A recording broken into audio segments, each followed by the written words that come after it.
Olá pessoal, então conforme o último vídeo, agora retomaremos o nosso curso básico, a nossa revisão normativa referente à NR 34, a partir do item normativo plataformas para trabalho em altura inferior a 2 metros. Este item diz que para trabalhos executados em altura inferior a 2 metros podem ser usadas plataformas as quais devem ter capacidade de carga indicada de forma indelével, dispor de meio de acesso incorporado à mesma, dispor de guarda-corpo com altura mínima de 1 metro, com vãos inferiores a 50 centímetros, dispor de rodapé com 20 centímetros de altura, no caso de plataformas com piso acima de 1 metro. É proibido o uso de estrutura de madeira. No caso de plataformas sobre rodízios, essas devem adicionalmente ser dotadas de travas e ser apoiadas somente sobre superfícies horizontais planas, nada de apoiar plataformas aí, em superfícies inclinadas. Trabalho com exposição a radiações ionizantes. Devem ser adotadas medidas de segurança para a execução dos serviços envolvendo radiações ionizantes, radiografia e gamografia, visando a proteger os trabalhadores e meio ambiente contra os efeitos nocivos da radiação. Deve ser designado pela empresa executante supervisor de proteção radiológica, SPE, responsável pela supervisão dos trabalhos com exposição a radiações ionizantes. Os serviços devem ser executados conforme instruções da PT, que já foi explicada no primeiro vídeo, para atividades com exposição a radiações ionizantes. O trabalho deve ser interrompido imediatamente se houver mudança nas condições ambientais que torne potencialmente perigoso, mudança climática, exposição à luz, enfim. Os seguintes documentos eles devem ser elaborados e mantidos atualizados no estabelecimento. Então, são esses documentos: Plano de Proteção Radiológica, aprovado pela Comissão Nacional de Energia Nuclear, autorização para operação expedida pela CNEN, relação dos profissionais registrado pela CNEN para execução dos serviços, certificados de calibração dos motores de radiação conforme regulamentação da CNEN, certificados das fontes radioativas e as respectivas tabelas de decaimento. No caso de execução dos serviços por empresas contratadas, cópias dos documentos relacionados no item 5 devem permanecer na contratante. O item 5 é justamente o que a gente acabou de revisar. Plano de proteção radiológica deve estar articulado com os demais programas da empresa, especialmente com o programa de prevenção de riscos ambientais e o programa de controle médico de saúde ocupacional. Antes do início dos serviços envolvendo radiações ionizantes, deve ser elaborado plano específico de radioproteção contendo: letra A, as características da fonte radioativa, as características do equipamento, tipo de foco, potência máxima e etc., a memória de cálculo do balizamento, o método de armazenamento da fonte radioativa, a movimentação da fonte radioativa, a relação dos acessórios e instrumentos a serem utilizados em situações de emergência, a relação de funcionários e trabalhadores envolvidos e, por fim, o plano de atuação para a situação de emergência. A empresa contratada deve apresentar plano específico de radioproteção à contratante. A execução deve prover a guarda dos registros de dose para cada indivíduo ocupacional exposto, IOE. No caso de haver IOE por parte da empresa contratante, os registros de dose desses trabalhadores devem ser guardados na empresa contratante.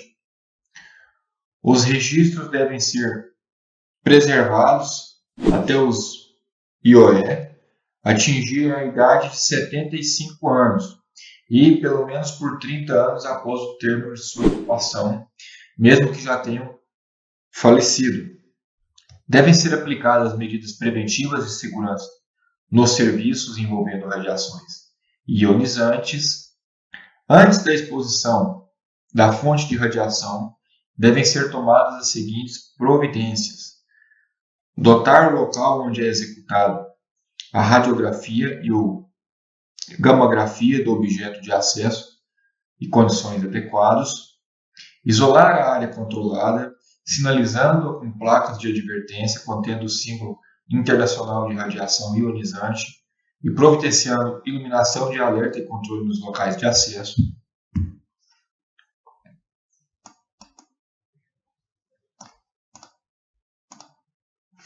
Durante a exposição da fonte de radiação, devem ser adotadas as seguintes medidas. Letra A. Monitoração individual de dose de radiação ionizante de todo o pessoal envolvido. Esse pessoal é o IOA, né?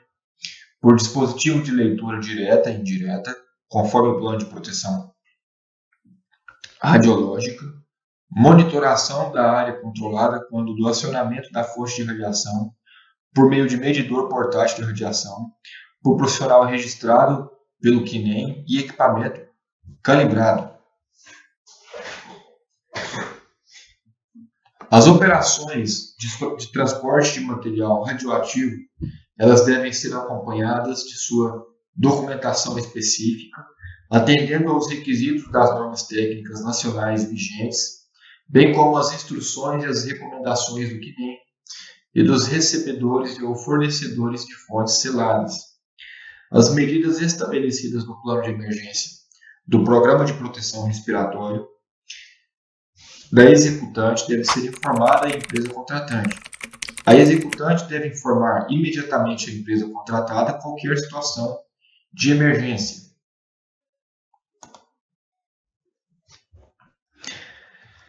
Trabalhos de jateamento e hidrojateamento. Os serviços de jateamento e hidrojateamento somente devem ser realizados por trabalhadores capacitados. Os envolvidos no serviço eles devem utilizar cartões específicos contendo as informações necessárias ao atendimento de emergência. Os trabalhadores devem estar devidamente protegidos contra os riscos decorrentes das atividades de jateamento e hidrojateamento, em especial os riscos mecânicos, riscos de impacto. A manutenção dos equipamentos deve ser realizada somente por trabalhadores qualificados. A PT deve ser emitida em conformidade com a atividade a ser desenvolvida. Na execução do trabalho, devem ser tomados os seguintes cuidados. É uma lista, tá? Então, o primeiro cuidado: demarcar, sinalizar e isolar a área de trabalho. Aterrar a máquina de jato e hidrojato. Empregar mangueira ou mangote dotado de revestimento em malha de aço e dispositivo de segurança em suas conexões que impeçam o chicoteamento. Verificar as condições dos equipamentos, acessórios e travas de segurança. Eliminar vazamentos do sistema de jateamento. Somente ligar a máquina após a autorização do jatista, hidrojatista.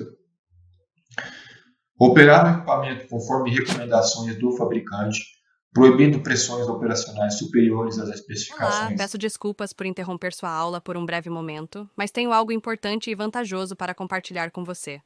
Se você está gostando desta aula, tenho uma ótima notícia. Agora você pode levar sua experiência de aprendizado para o próximo nível fazendo sua matrícula em nosso site. Ao se matricular, você terá acesso exclusivo a uma série de benefícios. Primeiro, você pode baixar a apostila completa do curso em PDF, perfeita para acompanhar as aulas e revisar o conteúdo sempre que precisar. Além disso, Ao concluir o curso, você terá a oportunidade de adquirir um certificado de conclusão, um grande passo para o seu desenvolvimento profissional e acadêmico. E sabe o que mais? Ao assistir às aulas diretamente em nosso site, você terá uma experiência de aprendizado sem interrupções ou propagandas. Isso significa mais foco e eficiência no seu estudo. Então, não perca essa chance. Clique no link na descrição deste vídeo ou visite nosso site para se matricular agora mesmo. É rápido, fácil e vai transformar a maneira como você aprende. Agora, vamos voltar à aula. Obrigado por sua atenção e nos vemos no site. Superiores às especificações para as mangueiras, impedindo dobras, torções e a colocação de mangueiras sobre arestas sem proteção, né, com risco de danificação dessas mangueiras, manter o contato visual entre operante e jatista, ou empregador-observador intermediário, né, que faça justamente essa ponte de informações entre o operador e o jatista, né? O jatista é quem vai ligar esse jateamento. Realizar revezamento entre jatista, obedecendo à resistência física do trabalhador. A atividade de hidrojateamento de alta pressão deve ser realizada em tempo contínuo de até 1 hora, com intervalos de igual período, em jornada de trabalho máximo de 8 horas. Gente, todos esses cuidados, porque é uma vibração muito intensa, né? É uma força muito grande, então qualquer erro pode levar a algum acidente, ou mesmo a alguma perda de algum profissional. É proibido o travamento ou amarração do gatilho da pistola do equipamento, então não tem esse sistema de travamento de gatilho, né? Não existe isso, não pode acontecer isso, né? Tem que ficar manual mesmo. Deve ser mantido o sistema de drenagem para retirar a água liberada durante o hidrojateamento. A água não pode ficar empoçada, né? O dispositivo de segurança, a trava da pistola deve ser acionada quando da interrupção do trabalho, sobretudo durante a mudança de nível ou compartilhamento. É proibido ao jatista desviar o jato do seu foco de trabalho, claro, né? Em serviço de hidrojateamento, deve ser utilizada iluminação estanque, alimentada por extra baixa tensão. É obrigatório o uso de equipamento de adução por linha de ar comprimido nas atividades de jateamento. Deve ser assegurado que a qualidade do ar empregados nos equipamentos de proteção respiratória de adução por linha de ar comprimido esteja conforme estabelecido pelo PPE. Todo o sistema deve ser despressurizado quando o equipamento estiver fora de uso, em manutenção ou em limpeza. E, por fim, é proibido o jateamento de areia ou a utilização de materiais que contenham concentração de sílica superior ao permitido pela legislação vigente. Bom, mais um item, né, atividades de pintura. Na realização de serviços de pintura devem ser observadas as seguintes medidas. Letra A. Designar somente trabalhadores capacitados. Letra B. Emitir o PT em conformidade com a atividade a ser desenvolvida, exceto em serviços realizados em cabines de pintura. Impedir a realização de trabalhos incompatíveis nas adjacências. Demarcar, sinalizar e isolar a área do trabalho. Utilizar equipamentos de iluminação à prova de explosão com cabo de alimentação elétrica sem emendas para pintura em espaço confinado ou com pistola pneumática. E por fim, letra F, aterrar a bomba empregada no sistema de pistola pneumática. Devem ser implementadas as recomendações da FISPIC, treinando o trabalhador quando as suas exposições. É proibido consumir alimentos e portar materiais capazes de gerar centelhas, fagulhas ou chama na área da pintura em seu entorno. Deve ser providenciada a renovação de ar para eliminar gases e vapores gerados durante o serviço de pintura, monitorando continuamente a concentração de contaminante no ar. Detalhe: quando a concentração de contaminantes for igual ou superior a 10% do LI, que é o limite inferior de explosividade, o serviço deve ser imediatamente interrompido e o compartimento evacuado imediatamente, implementando-se então a ventilação adicional aí, que seja capaz de impedir que isso aconteça novamente. Os contaminantes devem ser direcionados para fora dos locais de trabalho, onde não haja fontes de ignição próximas, observando a legislação vigente. Ao término do serviço, deve ser mantida a ventilação, avaliando-se a concentração dos gases em conformidade com a lei. Então, acabou o serviço, mas a ventilação continua funcionando, até que seja necessário, conformidade com a lei. Exceto em serviços realizados em cabine de pintura, a área somente deve ser liberada após a autorização do profissional de segurança e saúde no trabalho ou a inexistência pelo responsável pelo cumprimento dessa norma, observando os limites inferiores de explosividades e de exposição estabelecidos na APR.